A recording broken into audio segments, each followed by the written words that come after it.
You're listening to Midlife with Courage. This is where women in midlife come for inspiration, motivation, and sometimes a little education to help them flourish after 40. Don't forget to hit that follow or subscribe button. Now let's get started.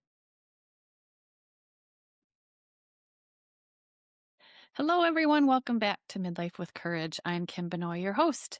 Today, I have a beautiful guest with me. Her name is Christine Ruch. Welcome to the podcast, Christine. Thank you. I appreciate being here. Yeah, I'm excited to talk to you. Christine, you're a holistic transformation guide. What does Sure that am. mean? I hold space for people to find their truth and authenticity, and mostly as it relates to the healing path. I mean, I think that this is work that's relevant to everybody, but especially I love to work with people who are on a healing path and want to heal with their truth and authenticity and come home to themselves and learn more about their deeper selves. I hold space for encouraging them to tap into their intuition, listen to their body, regulate their nervous system, and, you know, come home to their soul's calling. Love it. Fits right in with what I'm doing here with at Midlife with Courage. So I want to dive into that. My path started because I was diagnosed with multiple sclerosis 20 years ago, but I also had a whole lifetime in childhood of chronic illness. And even into my early 20s, I mean, I was diagnosed with MS when I was 38. And I just had so many illnesses and I was chronically sick and on all sorts of drugs. And yeah, as Mm, people who struggle with health know how challenging it is. sure. And I definitely was on my own personal healing path and healed myself of all of these health conditions naturally. And not without, of course, having gone through the Western medical system as well. But then when I was diagnosed with MS, I just treated that all naturally and holistically, got my degree in holistic nutrition. And I opened multiple food businesses in Boulder, Colorado that I had successful food businesses for about 10 years. And then everything that was working for me stopped working for me. And yeah. And I kind of just blew up my whole life and closed all my businesses in just like a matter of days. And then that precipitated a lot of trauma, as you could imagine, Mm. and difficult choices. And then I ended my marriage, sold all my belongings, packed a suitcase, and moved to Costa Rica Oh, for a year and a half, wow. just to try to figure out like what did I do, what happened, and how did this happen to me?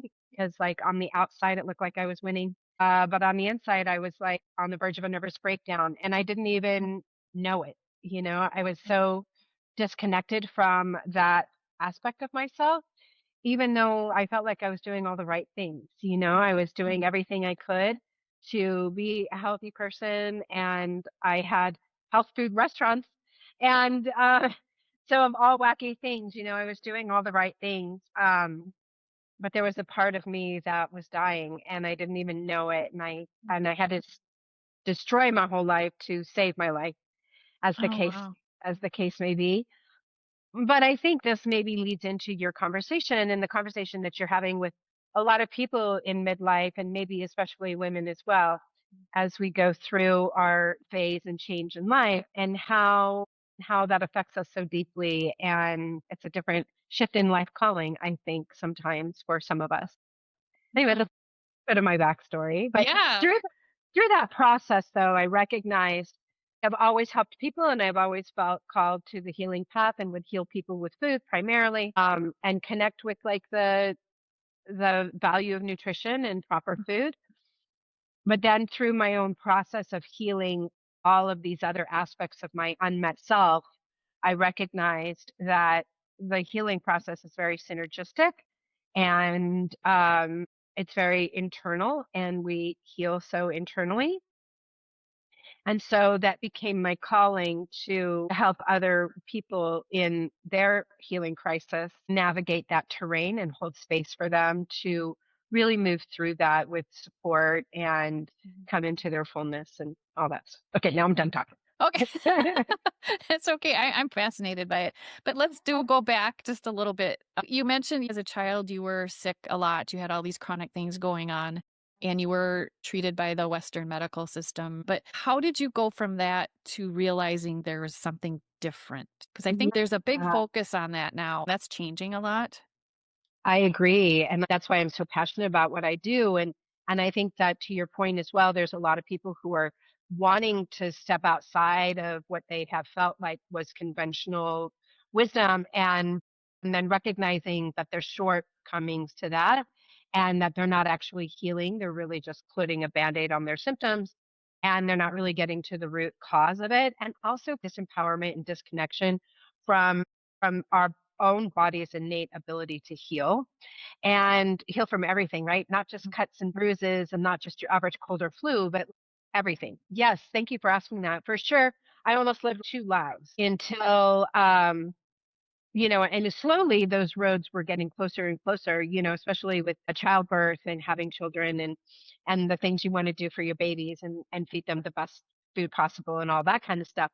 But I did live 2 lives. Like on one hand, I was like crunchy, as it looked like in Arizona, where I lived at that time 20 years ago, where I was really interested in natural foods and healthy foods and had a natural childbirth and tried to eat organic and some of those very new sort of crunchy things at that time, at least in my life. But at the same time, I was still going to the doctor, taking all the antibiotics, and I was on over 100 rounds of antibiotics between my 20s, my childhood, and into my 20s. Like it was like ridiculous. But it was slowly, slowly. And I think I started to become more aware of the natural world, but then after I was diagnosed with MS is really when it was really clear.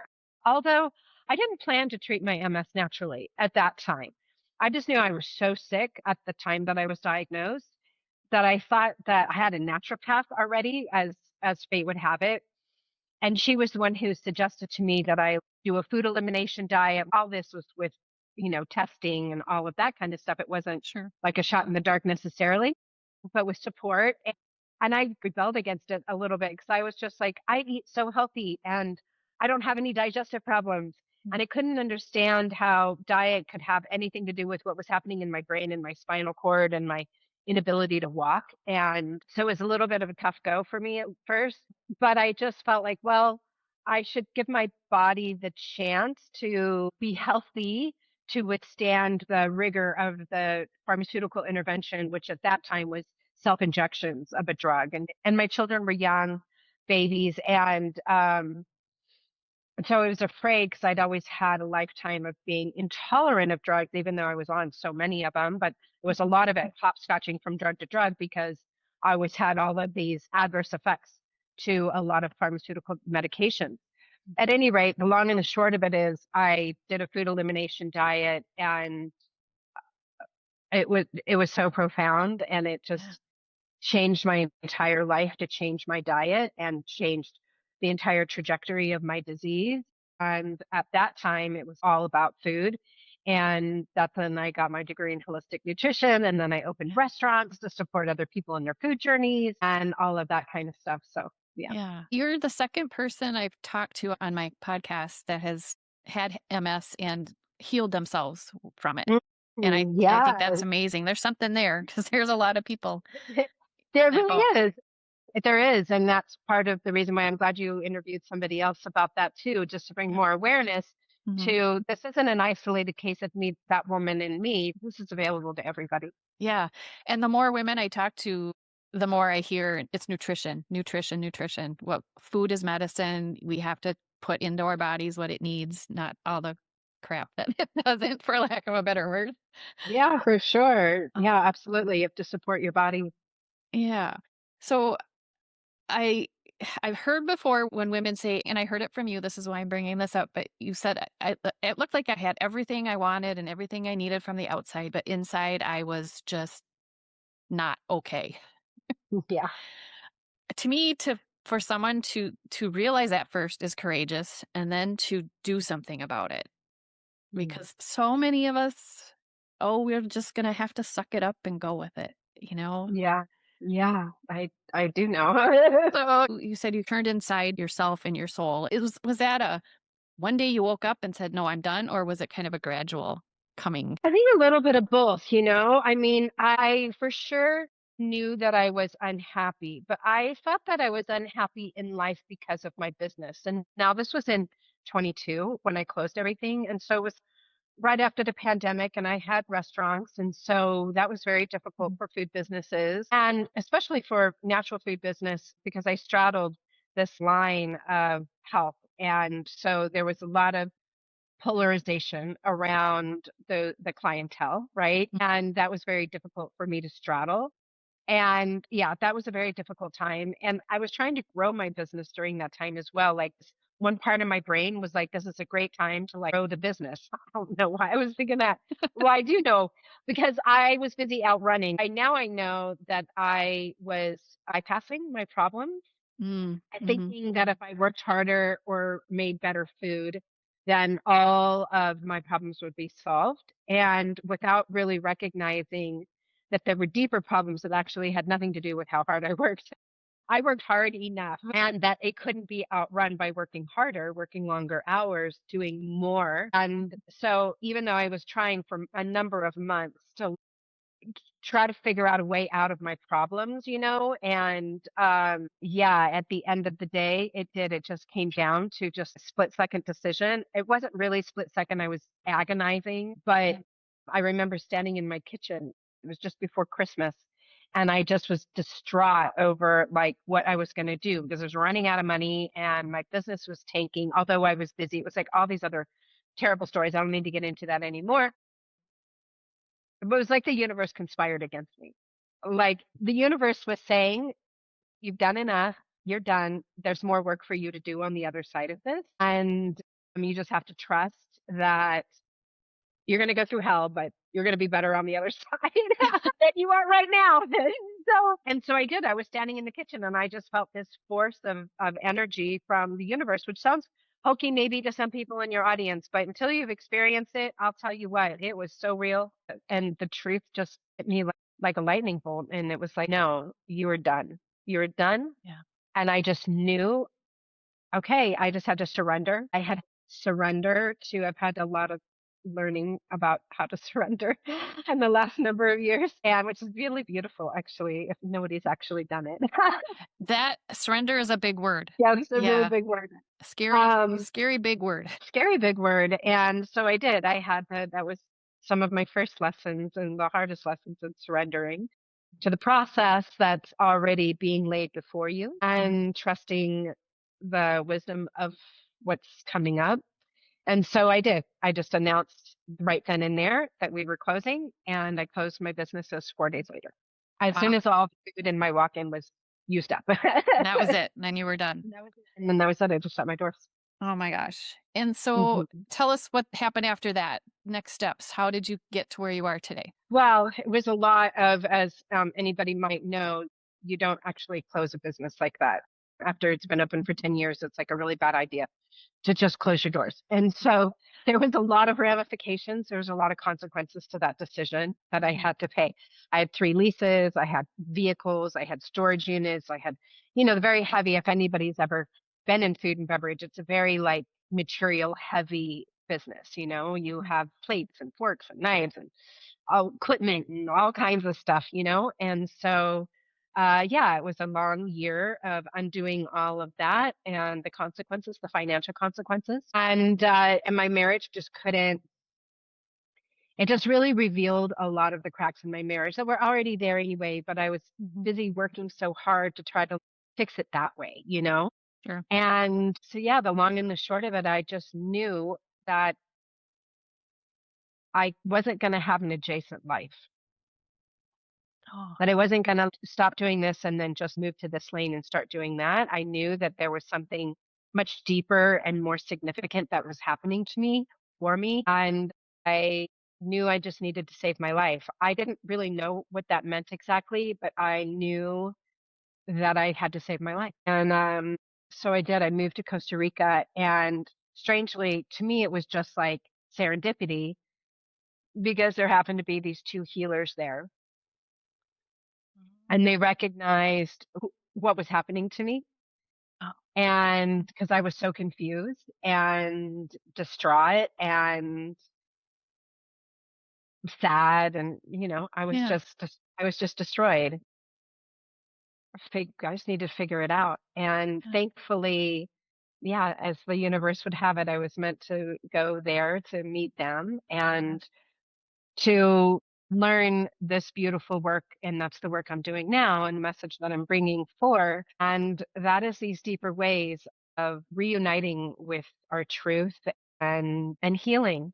Like Yeah. as soon as I started learning how to do this work of restoring your nervous system, there's a lot of talk about the nervous system right now, and Yes. which for good reason, right? There is Mhm. a lot of greater awareness around how vital it is that we start to pay attention to our nervous system. And I view it as a portal to all kinds of beautiful things. And I saw how I learned for myself that even though I was doing all the right things on paper and living this super healthy life, I had no emotional connection. I had no emotional capacity. I had zero connection to an emotional landscape. And it's hard to understand actually why that's so important and what that has to do with your nervous system and what those two things, your emotional capacity and the state of your nervous system, have to do with your health and your health and well-being. And you don't even have to have MS, I mean, it could be any number of things, whatever health looks like to anybody. So it could be a state of depression or anxiety or dissatisfaction in your job or high blood pressure. It could be just about anything because everybody is so unique and individual, but it spans a full realm of, the human experience, really. Yeah, for sure. That just ties right into your message basically is health challenges can carry deeper emotional and spiritual meaning. And there it is right there. Cause, Yep. we think, oh, health, oh, I have high blood pressure, I have diabetes. Okay. Okay. How can we dig deeper into that and work with that? I think is what kind of what you're saying, right? I mean, I love what at the very beginning, you were like, people are recognizing that food is super important. Mhm. And yeah, they are. But I also think that there's a continuum, right? At the beginning, when you first start working with food, there's a huge amount of realizations and your body starts responding, and it's amazing. But it also isn't everything. And I think that we put a lot of control on food. The food industry is in a lot of ways creates more constriction, rules, and fear and concern about hypervigilance about everything. I mean, it can go into a dark place, I think, for people.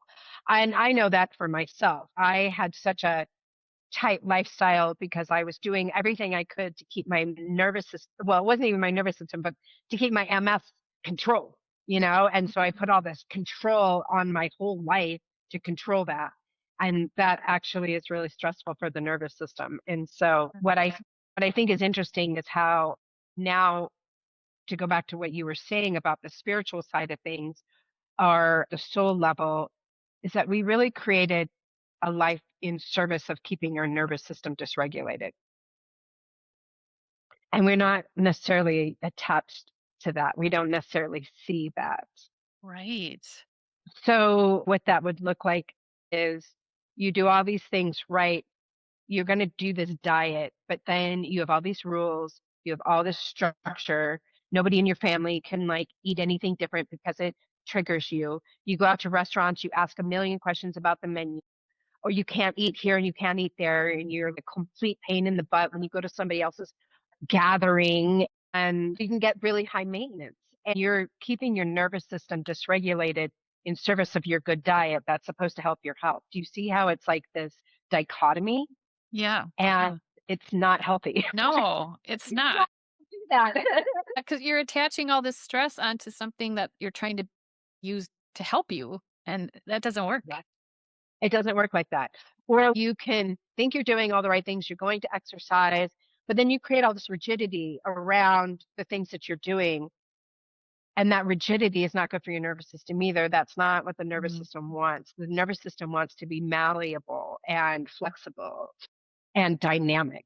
Mm. But then you can't imagine why your diet isn't working. There's a lot of people who have weight issues and they put a lot of time and energy into their weight and they don't understand why it's not working. And then they beat themselves up for the choices that they make and then they can't resist. And then they have this whole mental dialogue of distrust, of self hatred, of discouragement, and then they feel like they can't trust themselves, they can't trust their body. And so you have this two things happening where you're putting all this energy into your food because you have to do that. While at the same time, you have this whole other world that's happening, and that is the way you talk to yourself, what you believe about yourself, whether or not you trust yourself, whether or not you have faith and trust in yourself. And those two things don't come together to support your health, Right. right? It's like they cancel each other out in a way. Just go back and Yeah. eat the already.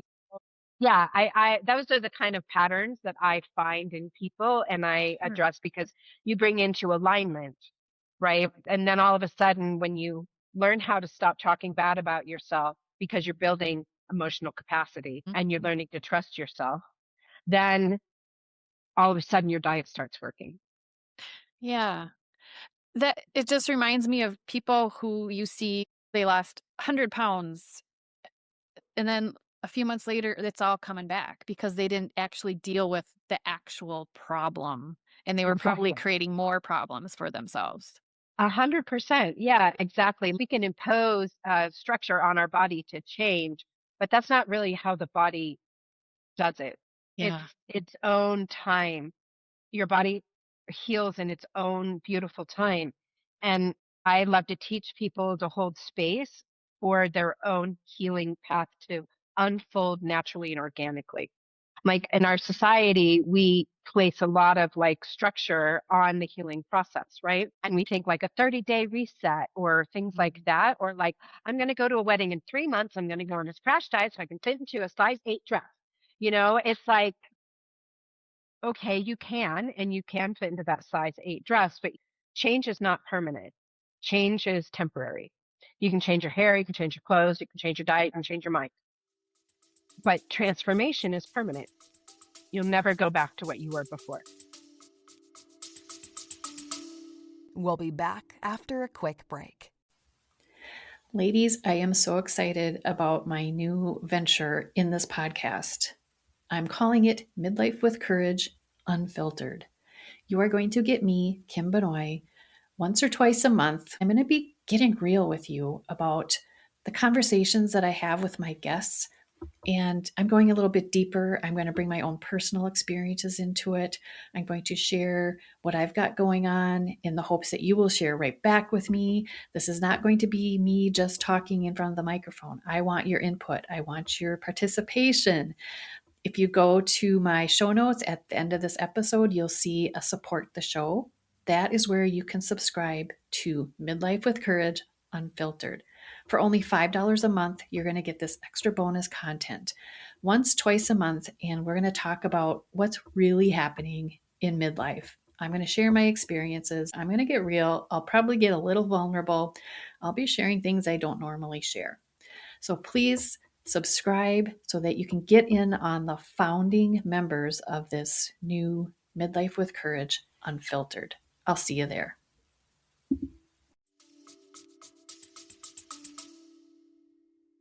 That is a huge statement. Change That's is why I temporary. change is temporary and transformation is permanent. I will never go back to what I was before.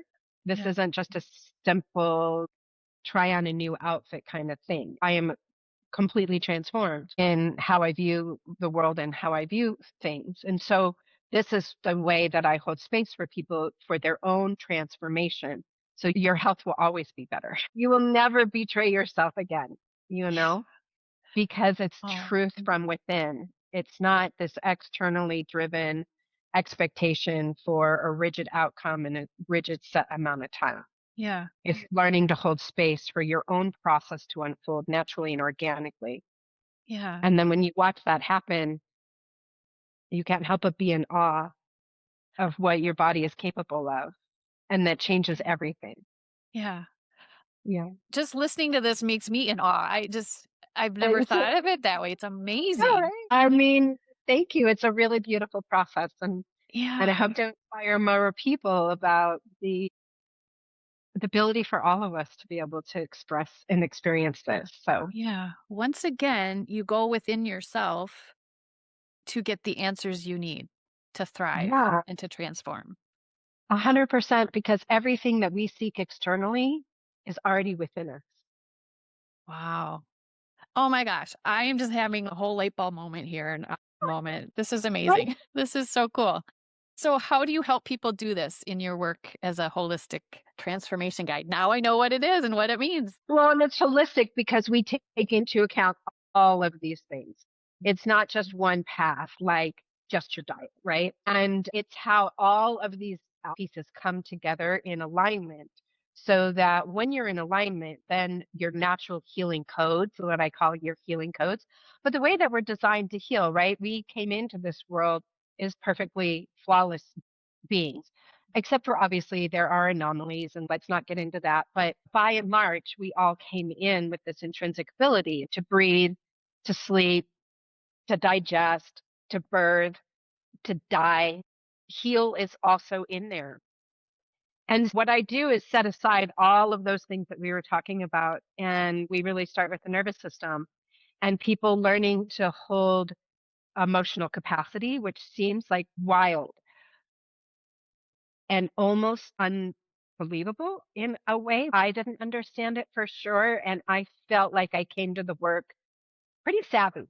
You know, I had already spent 17 years in natural wellness world, and I'd already worked with a number of different healers and modalities. So this was sort of radical to me. But what happens is this beautiful thing. We take our mind off of all of your problems.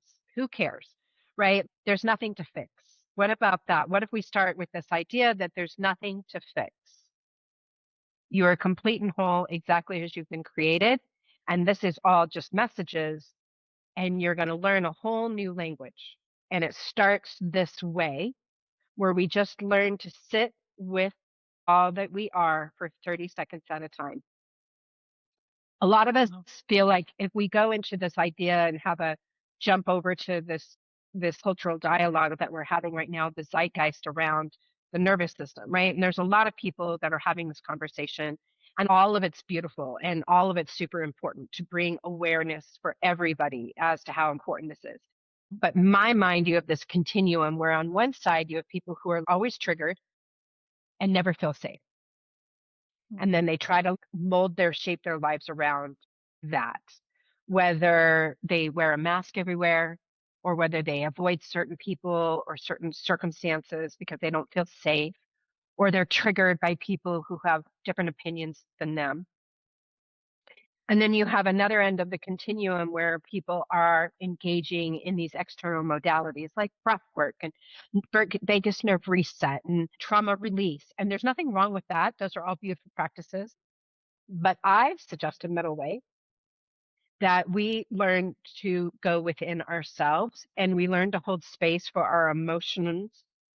We start there because a lot of us, when you're triggered, you don't realize that you don't have any emotional capacity. And this is what's taught to us culturally. So it's nobody's fault. It's just the human condition. But we experience an emotion and then we identify with that emotion. And then we create an identity or a story from that emotional space. And then from that identity or that story, we make decisions. And then those decisions then are rooted in a false paradigm. And so they don't support the truth. Right. So it starts really slow and small in a way for you to build safety within. All the safety you seek from the outside, you build your own sense of safety. And so when you learn how to hold all of your emotions, and I learn that you are not your emotions, you are the one experiencing an energetic sensation of emotion, and emotions come and they go. They don't stay fixed in our body. We're the one who pushes them down in our body. And Sure. that creates the distortion in your energy field. And that's unprocessed trauma, unprocessed pain, old stories, all of that stuff, that all lives in your nervous system and creates rigidity. And so when you learn to hold space for yourself, what happens is you build the capacity to hold all that you are, all of yourself, the good, the bad, the uncertain, the fear, pain, the joy. And because not only as humans are we uncomfortable holding difficult emotions, because it is uncomfortable. It is. But we also conversely have a hard time holding the good stuff too, holding the joy, holding the pleasure, holding the happiness without sabotaging it or second guessing it or distrusting it or waiting for the other shoe to drop. So when we start this way and start really slow inside yourself, you learn to trust yourself. And then when you learn to trust yourself, you recognize your body is actually talking to you. There's nothing to fix. There's nothing to fix. There's nothing wrong with you. So put that aside. Like it would be like, oh, there's something wrong with me. And it's like, no, your body's talking to you. So when you learn to have this space for your body's signs and signals and the language, and you start to trust yourself and you don't react from every little space, then you can start to discern, like, oh, I think that this is what my body is trying to tell me. And then you take action from that place. And that's a place of truth. That's a place of inner knowing. That's a place of alignment. And then you're taking right action and your body will respond appropriately because you listened to what Yeah, your body was really trying to tell you. Does right. that make sense? Yeah, it totally Yeah. does. You're listening to what your body's telling you instead of what this outside Yes. source is telling you. Yeah. And sometimes, let's say we eat something and our digestive system is not happy about it. And we could say, I think that that's not good for me to eat cheese, or I shouldn't eat ice cream. But we don't see it as a truth that we should actually really pay attention to. Meanwhile, we go by the Tums and then we have more and more digestive complaints that continue to add up, right? Because you keep Yeah. eating the ice cream. And then you're like, I don't know, maybe I should talk to the doctor. And then you kind of discount it because it's buried underneath all kinds of things, like your dissatisfaction in your job and your stress about your children's Mhm. schoolwork and your busy schedule. And right. And so it Yep. kind of gets buried deep in there and you're not really sure where to begin. Which is why, going back to what you said earlier, a lot of people are wondering, how do I get into the natural wellness thing? It seems like I don't know where to begin. And this is how you begin. Because we could go external and find all the influencers and the diet books and the TV shows and listen to podcasts. And those are all valuable, right? But if we're not checking in, learning how to start with our own dialogue and then learning how to trust the wisdom of what that is, because guess what? Your body is never wrong. Your body doesn't lie. It doesn't know how to lie. Your Yeah, brain does. Your mind does, but your sure. body doesn't. Your nervous system will never lie to you. Yeah. Oh my gosh, so much there. I just So love that. much. It's Yeah. amazing. It's very amazing. So where would people find you if they want to learn more about this? Amazing. Thank you. This amazing work. And it's just a gift that you would give yourself that would pay dividends for the rest of your life. Anyway, you can find me on my website, christinerook.com. And I also have a Substack, and you can find that on my website. And that's where I discuss all the ways that we heal and all of the beautiful things that come from the healing path. Wonderful. So people kind of have a picture in their mind. Do you work with people one to one or do you do group kind of things or how do you No, do I it? work on people one on one. I have 9 month container because I mean I have shorter ones too for people to explore this. Mm. But I love the 9 month because you're giving birth to yourself and Oh, your new self. sure. And so it's just a beautiful process of birthing your truth and your authenticity and your healing path.